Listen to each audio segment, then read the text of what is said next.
Ok, bueno. Ahí estamos. Vamos a esperar gente que se está uniendo. Qué calor, por favor. Eh, Vieron que a medida que va pasando el tiempo yo me voy despeinando, porque nunca tuve el pelo corto y es la primera vez que tengo el pelo corto, pero no lo soporto porque está... No lo soporto. Entonces, bueno, por lo menos uno lo ataba, ¿no? Y simulaba que era algo, pero bueno. eh, Son las modas, la naturalización de las modas, podemos decir. O simular las peladas que ya están llegando. Una cosa así. Bueno, sigamos con esto. Además me pongo así porque se me paran los pelos a medida que voy hablando. Una cosa de loco, ¿no? Por eso siempre les voy a aclarar, bueno, ya estamos en la segunda parte, que ustedes en cualquier momento me pueden cortar, en cualquier momento. No me levanten la mano como hacen algunos grupos, ¿no? Que me levantan la mano y no saben lo que va a ser la próxima semana y después, porque el cansancio me viene bien, es inverso. O sea, saben ustedes, ahora ya comenzamos con esto, que el viernes comenzamos con un primer año. Ok, detenemos, pues, si alguien tiene gente que quiere primer año con la orientación en emergencias psicosociales, porque tenemos títulos intermedios, eh, operadores en crisis, y en el tercero ya salen psicólogo social con toda la orientación en discapacidad, salud mental, y luego el posgrado. Tenemos dos vacantes, porque trabajamos con grupo mínimo, como íbamos a hacer con ustedes, y después, bueno, se nos fue un poquito. Y comenzamos el viernes, va a ser virtual, sincrónico, de la misma manera que ustedes. Así que si hay alguien, algún hijo, conocido, hija, que quiera estar con nosotros, le guardamos un lugarcito. Se comunican con Trini o me mandan un mensajito, ¿sí? El sábado, ya en nuestra sede del Colegio Sagrado Corazón, comenzamos con segundo, sí, a la mañana, porque los hago madrugada a las 9 de la mañana, con segundo y con tercero, ¿sí? Y que terminamos a la 1. Y a las 2 de la tarde comenzamos con todo el acompañamiento terapéutico de 25 de mayo, bueno, 9 de julio, son como 400 en un Zoom, así que una locura, ¿no? Y el lunes comenzamos con segundo y tercero virtuales, que son un montonazo también. Y el martes estamos en Córdoba y también estamos en Uruguay. Así que bueno, tenemos todos los días ocupados. Se terminan las vacaciones, chicas, ¿qué quieren? Es así. Así que cuando me vean así más despeinado todavía, ya no sé cómo voy a ponerle los pelos. Eh, Tenemos un gran equipo docente, ¿no? Que me va cubriendo por ahí. Pero bueno, ustedes también dirán, ay, está Mario, bueno, y entonces, bueno, uno termina encargándose de todo. Y saben que es lo que yo le digo y después lo van a comprobar. Pero tenemos un equipo docente maravilloso también, que muchas y muchos, sobre todo muchas, ¿no? Compañeras, salen de nuestra escuela, del posgrado, ¿no? O de tercer año. Por eso digo, formador de formadores. Bueno, aquí tienen laburo, aquí tienen trabajo, ¿sí? Así que por eso hay que despreocuparse. Cuando me dicen, ay, la psicología social, ustedes van a ver que sí. Era un cambio de enfoque necesario para estos tiempos. Bueno, sigamos con esto. De construir, primer palabra, término, que lógicamente tiene un montón de cuestiones epistemológicas, digo, de conocimiento, pero también de la praxis. Significa desnaturalizar, desnaturalizar, ¿sí? O sea, no quiere decir que seamos, bueno, en parte sí, antigenéticos, ¿no? Porque hay algo de la naturaleza humana que tiene que ver con los genes, no vamos a desmentir, sino aquellas cuestiones de la construcción social y cultural que lo naturalizamos y lo damos como cierto, como sabido, ¿no? Eh, E inclusive en los propios rituales, por eso digo que es muy contextualizado y territorializado, ¿no? La luz mala, ¿no? Como decir, a ver cómo es el tema de salud. Y bueno, y depende de dónde estás, ¿viste? Porque, qué sé yo, este fin de semana que fue largo para muchos, nosotros lo pasamos por agua, o sea, que fue lo más aburrido que puedo haber pasado en mi vida. Pero imagínate que salís y estuviste 4 días de joda, ¿no? Y nada, y tomaste y comiste, y después venís reintoxicado. Entonces, vas al médico y te dice, no, tenés que tomar tal y tal medicación, pero a la vez pasás por la casa de tu vieja para que te cure el empacho. Lo hermoso que tenemos los argentinos, para los que no son argentinos, para que nos vayan conociendo, ¿no? Ser santo y profano a la vez. Pero ahí hay un concepto de salud que ustedes y que yo no tenemos derecho a decir al otro, no, no vayas a lo de tu vieja que te cure el empacho. No, si vos querés, andá. Porque esta es la cuestión. Porque uno es un sujeto que en algo también se sujeta, que es la creencia. Aunque sea la creencia de decir no creo en nada, ni en nada. Guarda, también tenemos una lucha luego, por eso vamos hacia la psicopatología ahí, ¿no? Porque si a vos te agarra un delirio y tenés una esquizofrenia con alucinaciones visuales, auditivas, sí, y delirios, y lamentablemente, porque ahí sí es lamentablemente, entrás a un mundo eclesiástico o evangelista o de cualquier religión, de cualquier índole, puede ser que se conforme un delirio místico. Y ahí complicamos las cosas. ¿Sí? Se entiende, ¿no? Entonces ahí hay que hacer un análisis, a ver qué viene mejor. Porque no es la transformación hacia, ¿no?, otra persona. Lo que, bueno, la discusión eterna que tenemos con las comunidades terapéuticas que le entregan un título de operador socioterapéutico especializado en la atención de las adicciones, en donde el mismo tipo o se convierte en pastor o luego tiene recaídas. Entonces, algo está fallando porque es un método de sustitución, pero no nos vamos a ir tanto al tema. Desnaturalización, ¿sí? A ver si esto lo puse bien. Ah, lo tenía al revés. Suele ser que sea medio tonto. Bueno, le vamos a dar todo el argumento entonces a este señor que dice que algunos somos idiotas. Bueno, sí. Ok, desnaturalización. Voy a desnaturalizar, ¿no? Sacar de por qué tengo que hacer las cosas que hacen todos y lo tomo como natural. Es natural que las personas se queden dormidas en los colectivos o en los micros, como decimos nosotros, en los ómnibus, cuando sube un adulto mayor y yo estoy sentado discretamente. Ahí viene. Un sueño automático. Es natural, ¿no? Subir a un colectivo, ya que estamos en este tema, y marcar la sube y no decir ni buen día.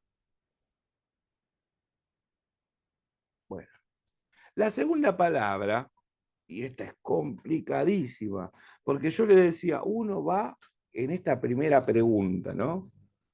Va en búsqueda de una identidad, creamos a nuestros hijos, hijas e hijes, aunque no dije lo último, pero no importa, para que tengan una identidad, para que sean únicos.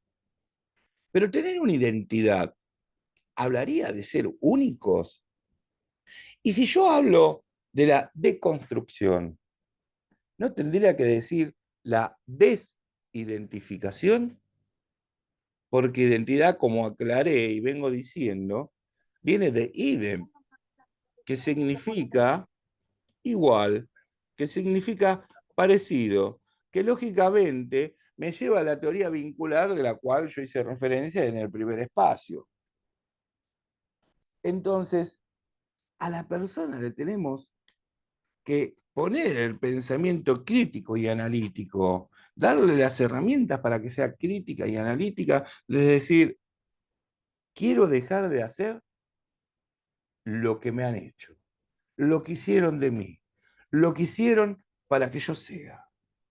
Me quiero desidentificar. Ahí lo vamos a ir aprendiendo, ¿no? ¿Qué es la identificación? Porque uno toma la identificación como, me parezco a aquel.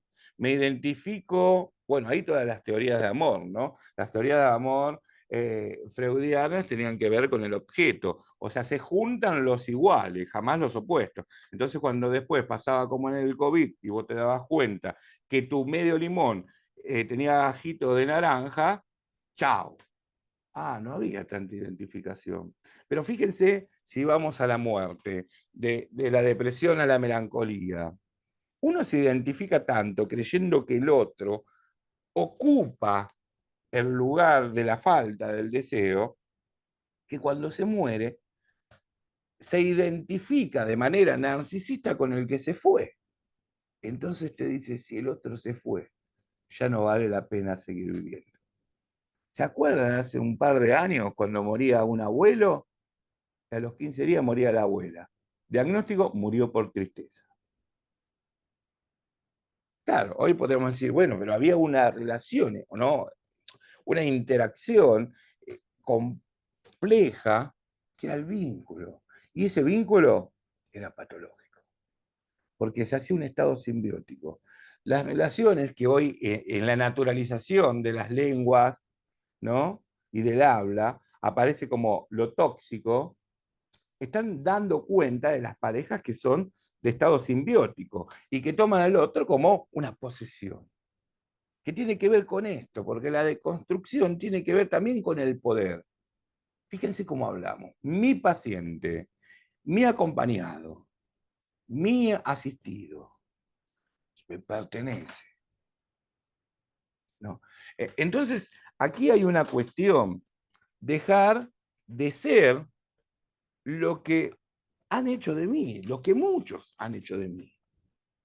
Dejar de ser el gordito de la primaria.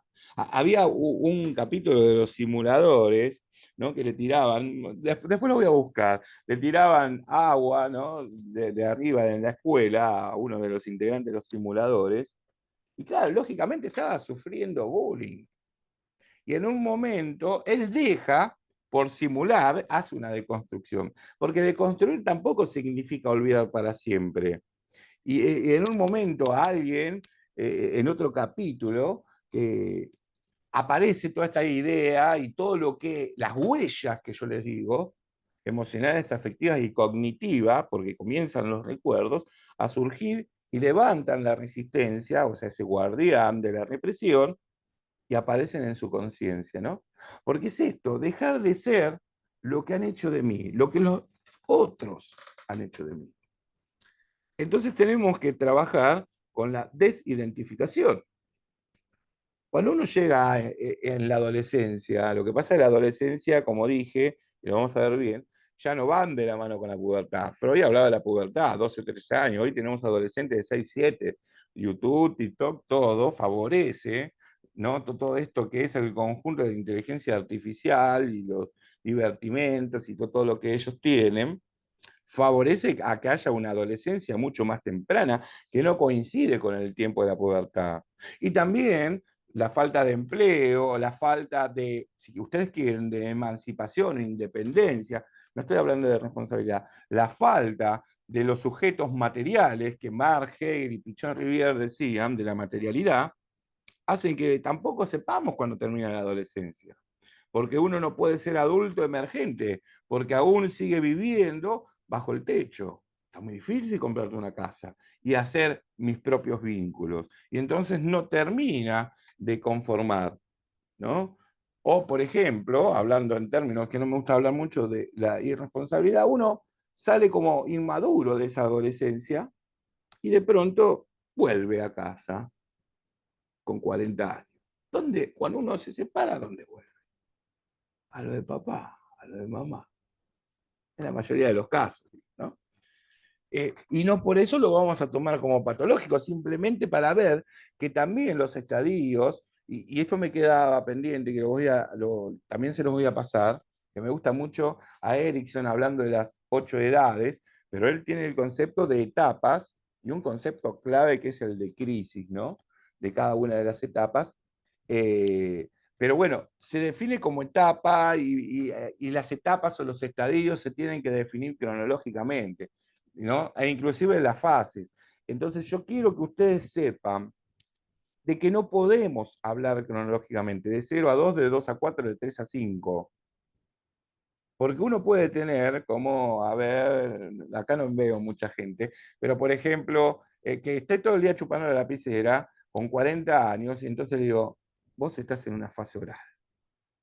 Ah, pero tengo 40, ya la fase. Y no significa una fijación, significa que en ese momento estás teniendo placer o te ayuda el placer de, ¿no?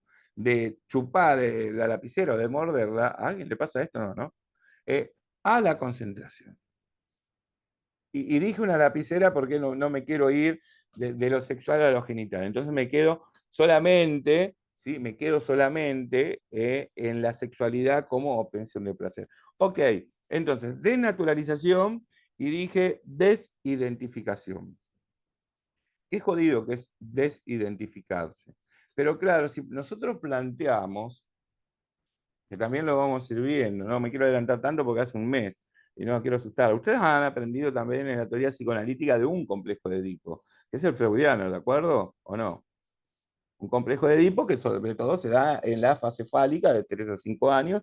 Y luego, fíjense, ¿qué obstáculo epistemológico tira Freud? Un obstáculo, pero verdadero, ¿no?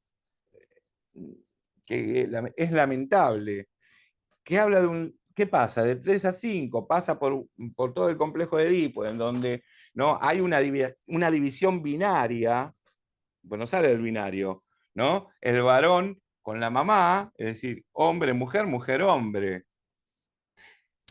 Es donde deben de entender que el complejo de Edipo termina en una resolución, la declinación, siempre y cuando digan que es mixto, o sea, que es homosexual, heterosexual, porque es la obtención de placer y no está hablando de género. Lo que pasa que esa escisión entre lo sexual y lo genital siempre lleva a una confusión.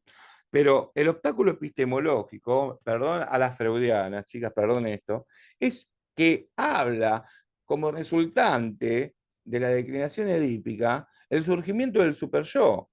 O sea, todo lo que tenga que ver con un conjunto de ética, costumbre, tradiciones, ¿no? La cultura, la moral, que es el superyo, la instancia crítica del yo. Y eso es erróneo, porque uno ni bien nace, ya tiene un superyo, porque ni bien nace, e inclusive me animo a decir, ¿no? Otra de las teorías, que es que uno ya tiene yo no le llamo complejo de Edipo para no usar esa palabra de un mito, porque nosotros acá, como bien nos enseñó Pichón, no tenemos mitos, ¿no? Tenemos relatos salvajes y tenemos leyendas urbanas, que son maravillosas. Entonces, ¿para qué usar mitos griegos? La luz mala es nuestra, ¿sí? Y el gauchito Gil también. Entonces, desde ahí hacemos la teoría. Pero sí tenemos conflictivas vinculares, inclusive antes del nacimiento. Hoy somos nosotros dos, pero cuando venga el bebé, ahí ya hay un tercero en discordia. Y cuando nazca, tenemos otra conflictiva vincular. Y después de 3 a 5 en el medio del desarrollo, también, que es existente esta. Pero Melanie Klein también va a hablar de la posibilidad de un super yo temprano, que es este nivel, nacés, sos de la cultura. Dijo un compañero que estudiamos juntos allá por los años de la antropología social y cultural, el hombre es quien crea la cultura, pero es la cultura quien crea al hombre, ¿no? Hablando de Homo sapiens. Bueno, esperen que no me quiero ir. Entonces, menos mal que lo anoté acá. Eh, Desnaturalización, desidentificación, ¿sí? Y tercero, un punto muy importante, que es el proceso de politización, ¿sí? De construir esto. No tener vergüenza, porque todo es política, desde que nos levantamos hasta que nos acostamos, e inclusive cuando nos acostamos y dormimos, se trata de política, porque la política es, ¿no? El poder es saber. Nosotros en nuestros conversatorios, lógicamente, que lo vamos a pensar distinto, pero debemos pasar por ahí eh, con personas que ya tenemos el conocimiento, hacemos algunos enfrentamientos, ¿no? De choques, como ponerlo en crisis, como hacer confrontación matriz, allá van a aprender estas técnicas, ¿sí? Pero justamente para saber si su saber es poder. Y si es poder, ¿qué querés poder? ¿Qué es eso que vos querés? ¿No? O sea, la deconstrucción tiene que ver en sí con la normalización, ¿sí? de esa vida que uno cree que es una vida cotidiana, y de pronto decís, esa naturalización de la vida o esa normalización de la vida cotidiana, que también está dada como parte del poder. ¿Cuántas veces se han ocupado canchas y vos le preguntás a la gente, ¿por qué viniste acá en un acto político? Y porque me parece bien. ¿Qué te parece bien? Venir a manifestarse, venir a manifestarte. ¿No? Como, ¿vieron el texto ese que le di de Darío Zeta, que dice, bueno, el colectivo preguntar, bueno, filosóficamente, uno se pregunta por todo, pero lo más valioso de ahí, no preguntarse solamente en la crisis, sino preguntarse cuando todo está bien. La recagás. Porque imagínate que el único domingo que estamos en paz, digo familias como la mía, ¿no? Que suelen ser numerosas, pero que, bueno, por suerte a la teoría pichoniana ya no queda más nadie, o sea, cada uno en su casa. Pero hubo una época que nos juntábamos y éramos más de 10, de 12, ¿no? Y entonces estaba todo bien. Vos esperabas, sobre todo como psicólogo social, que se pudra todo. Y si no se podrían las cosas, hace una deconstrucción. Sí, porque no puede ser tanta falsedad. Y entonces ahí metías la pata. Y chao. Porque claro, uno era el portavoz de decir, basta de mentiras. ¿No? Bueno, ahí por supuesto que, como dice Melanie Klein, éramos expulsados del propio paraíso. Bien, algunas frases antes de que se termine esto. ¿Le interesa este tema? Es hermoso, es un tema maravilloso, ¿no? Yo tomo el movimiento feminista, eh, no el feminismo, digamos, de decir soy feminista, no, el movimiento como movimiento de emancipación, que es el primer ejemplo, ¿no? Fíjense con el tema de las mujeres, lo que ha pasado. Lo voy a poner en el ámbito de la discapacidad y de la educación, con este ejemplo. Solamente tenemos 4 modelos en discapacidad, aunque podríamos hablar de un quinto que vengo planteando hace muchísimo tiempo. El primero era un modelo de exclusión. Bueno, es lo mismo que ha pasado con las mujeres. Las mujeres habían quedado excluidas de todo, ¿no? Y solamente se le daba un rol, en el sentido de papel, fijo, ¿no? Voy a citar un ejemplo, voy a hablar de Argentina para no irme tan lejos. En una época cuando salían personas más grandes, pregúntenle a sus abuelas, qué sé yo, a sus madres, cuando salían las únicas editoriales que había, que era Capeluz y Santillana, ¿se acuerdan? Alguien la habrá leído, che, me hacen quedar como re viejo, si no. Entonces venían las frases, por ejemplo, de Perón, y unos dibujitos acompañando. Nunca me voy a olvidar de esto porque andaba por ahí. No porque yo la haya utilizado, sino porque después llegaron a mi mano, ¿no? Y decía, mamá está contenta porque gracias al general tiene su primer lavarropa. ¡Pah! La fijó. La identidad la fijó. ¿Sí?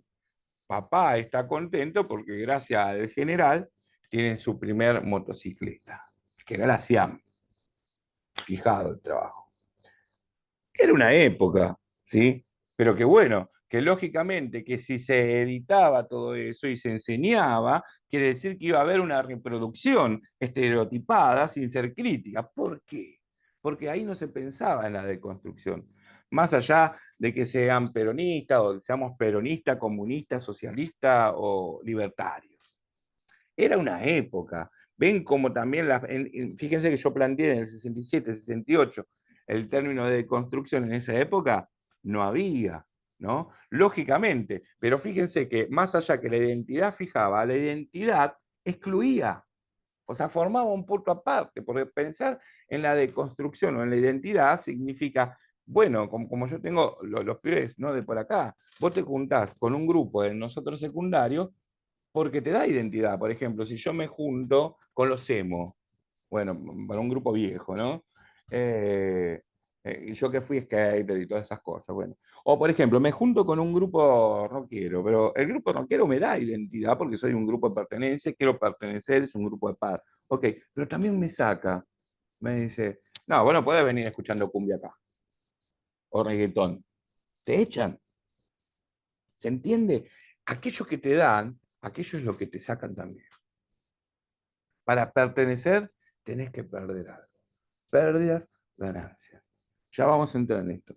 Entonces, yo volví a una cuestión que para mí es súper interesante, ¿no? Que era la frase esta, ¿no? Si en realidad, o sea, el término de identidad nos ordena o nos fija. Porque uno te dice, bueno, tenés que tener identidad como, bueno, a ver, estoy ordenado. Cuando vos perdés la disociación, fragmentación yoica, o la disociación de la identidad, justamente tiene que ver con esto, ¿no? Que uno está alienado como alguien, como fuera de sí mismo, ¿sí? Y entonces se desordena, que es lo que sucede en las crisis. Ahora, también te fija, ¿no? Porque fíjense, entonces, mujeres excluidas, por supuesto, de un sistema político. Ahora, para poner los puntos en Argentina, ¿no? Toda la época terrateniente, es decir, de 1800 hacia abajo, ¿sí? Hasta 1900. Recién en 1915, con Irigoyen, hay un acercamiento, pero recién van a ser ciudadanas, ¿no? A partir de Evita. Y la participación de las mujeres en la vida política en Argentina comienza con el peronismo. Le gusta a quien le guste.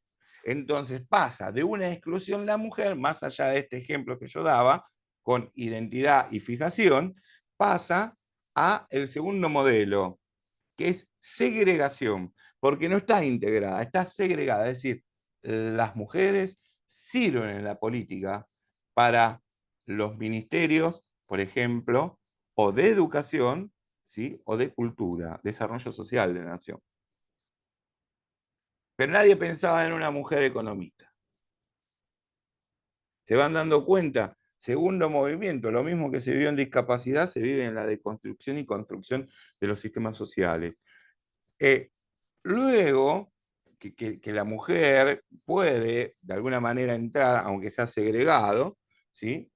Viene el tercer momento, que es la integración.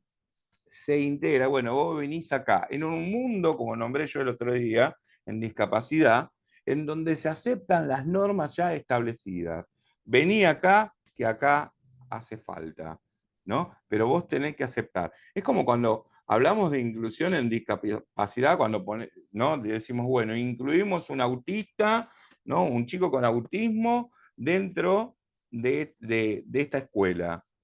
Pero en realidad el plan de trabajo lo estás haciendo de acuerdo al diseño curricular ya establecido. No hay PEI, o sea, no hay proyectos educativos institucionales. Bueno, tercer momento entonces, ¿no? De este proceso tiene que ver con la integración. El cuarto momento ya es con la inclusión. Ahora, cuando se llega a la inclusión, hay que hacer una deconstrucción y es el proceso de emancipación para decir, yo participo en donde quiero. Y ahí nos paramos de pie, aplaudimos, y eso genera un movimiento, ¿no? Entonces, se trata un poquitito de esto, de una teoría lacaniana también, de la deconstrucción, sin nombrarla, que decía, cuanto más me conozco a mí mismo, más me doy cuenta que soy, antes que yo, un otro, ¿sí? Soy lo que hicieron de mí. Ya nazco con una carga incrustada, inclusive podría decir hasta el nombre, ¿no? Hasta el color, porque los colores no se han naturalizado. Y los mismos que voy a hablar de autismo, fíjense que se naturalizan el color azul, en donde el color azul no representa más que un movimiento, no tiene que ver directamente con el autismo, sino que lo usan como un símbolo, el otro día que hablábamos de símbolo, ¿no? Entonces, nacer con una carga. Pichón va a decir nacer con lo instituido y por lo tanto en el desarrollo y proceso de la vida uno tiene que ser instituyente. Es decir, la noción del vínculo que da la identidad también nos fija. Esto tiene que ver con la filosofía de la otredad, chicas, ¿sí? Por eso yo le digo la psicología social de la vida cotidiana, ¿no? Eh, y un poquito pensaba en estas cuestiones que Darío nos invita a hacer una filosofía, me parece muy interesante. Si la identidad entonces es un punto de partida, o sea, partimos ya con una identidad, o es un punto de llegada, ¿no? Y cuando nos preguntamos esto, es decir, bueno, las etapas, la temporalidad, lo evolutivo, los ciclos de la vida, ¿no? ¿Cuál es entonces la definición de identidad? Porque por un lado decíamos idem, identificación, y por el otro lado estamos hablando de romper con la identidad, ¿no? ¿Qué hago? ¿Asumo o salgo de ese rol? Teoría de las 3T, ¿sí? O de las 3D. A las 3D no se las enseñé todavía. Las 3D ya las saben, ¿no? Depositario, depósito, depositante. Bueno, las 3T después las vamos a ver. Eh, y ahí aparecen dos movimientos, que lo vamos a ver la próxima clase. Y ahí ustedes, ahí tuve varias personas que se han enojado con esto, que es el existencialismo. Dice que el poder del ser justamente está en la conciencia de ese ser. Los que dicen que hay esencia. En el humano hay esencia, ¿no? Que va a permanecer inmutable, que sería como lo que nunca vas a perder vos de la vida es la esencia. La de vainilla, la que ustedes quieran, ¿no? Entonces, esa esencia uno no quiere, pero porque se han romantizado las frases, ¿no? Entonces, bueno, son convenciones colectivas, sociales, culturales, que denotan este énfasis, digamos, en la esencia, ¿no? De permanecer algo inmutable, que vos podés perder todo, pero la esencia de tu alma no la vas a perder.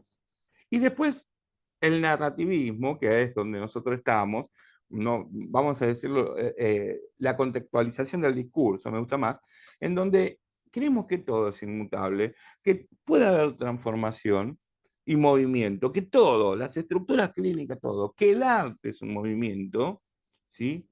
Y por lo tanto la inmutabilidad dice, uno sigue siendo y no a la vez.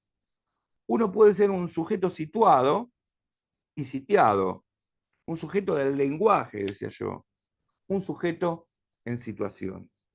Y el arte puede cambiar esta situación. Entonces, ante esa pregunta, ¿sí? Es que le quiero contar algo de Lacan, ¿no? Cuando uno dice verdaderamente lo que es, en realidad no sabe lo que es, ni tampoco lo que dicen si somos. Uno piensa que si me muero acá es por culpa de ustedes que me hicieron sacar el ventilador, ya se lo dije eso, ¿no? Uno cree y sostiene que que es alguien que los otros dicen que somos, que es alguien que uno dice que es. Pero en realidad también aprendemos de la semiótica, de los primeros estructuralistas, e inclusive, por ejemplo, de decir Saussure, ¿no? Que las palabras, él habla de los signos lingüísticos cobran valor no por ser iguales, sino por ser negativos, por su diferencia. Y Lacan, en su primera parte estructuralista, también trae, luego de la teoría del espejo, esta cuestión que yo quería terminar o comenzar hoy. Si uno es A, ¿por qué es A? Acá les parto la cabeza porque siempre que explico esto no lo entienden. Yo tampoco lo entendía. Si uno es A, ¿por qué es A? ¿Y por qué no es B? ¿Y por qué no es B?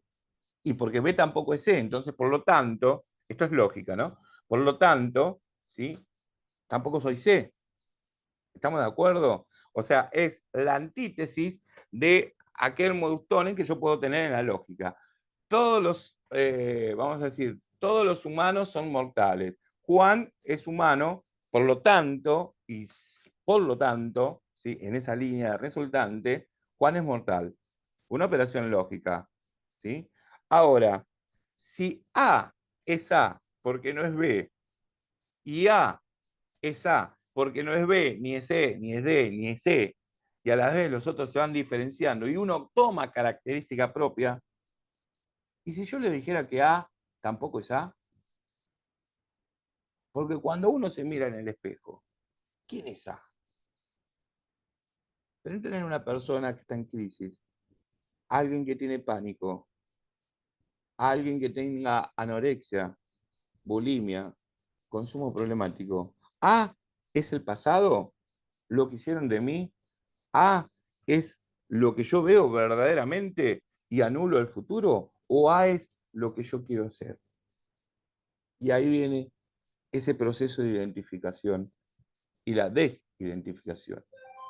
Una identificación que tiene que ver, ¿sí?, con cuestiones, no sé cómo puede sonar el teléfono porque está en silencio, cosas mágicas que pasan. Más tarde, como a las 3:30, aparecen fantasmas por todos lados aquí. Pero bueno, las identificaciones tienen que ver con proyecciones, introyecciones y nuevamente ese proceso que significa ser. Vayan al espejo y díganme quiénes son ustedes. Si son ustedes verdaderamente, si son ustedes lo que han construido solos o con otros. O son el resultado de lo que ustedes o de lo que otros han construido, o son lo que quieren ser. Y esta es la conflictiva de identidad adolescente. Porque dentro de la adolescencia temprana que comienza, temprana porque en el tiempo que daba la normalidad, ¿no? Pero hoy, 7, 8 años, sos adolescente, aparecen otros modelos de identificación que rompen contrariamente con la identificación que traía paterna, materna y de los nosotros primarios y cuasi primarios, ¿no? Y ahí aparece la construcción, por ejemplo, de la identidad sexual, la construcción del género, y se sale del binario. Entonces, creo que esta clase también es muy interesante, por eso me interesa dar las consignas, pero a la vez el jueves, que por eso no se apuren, armen grupos entre ustedes, cercanos, qué sé yo. Cuando digo grupo, como dijo mi querido Alfredo, tienen que ser más de 3, porque si no 2 hacen cadena simbiótica. Entonces el tercero en discordia, ¿de acuerdo? De 3 a 6 personas. No es que sean evaluativos, es para ver si entienden de alguna manera, ¿no? Aunque Dolina dice que evaluar está bien, porque si no uno no se siente feliz. Pero bueno, no son, digamos, con notas, sino es para compartir un poco en la clase que viene, no, en la próxima. Pero, ¿saben qué le decimos también? Porque Lacan nos enseña esto. Ya que uno no sabe ni siquiera quién es, menos sabemos si el discurso es verdadero. Entonces decimos, bueno, eh, hay una teoría de amor acá. ¿Qué es esto? Bueno, seamos parte de ese cuentito que contamos, ¿sí? Porque en verdad, este yo del que hablamos, ¿sí?, no está pegado solamente a lo real, como decía.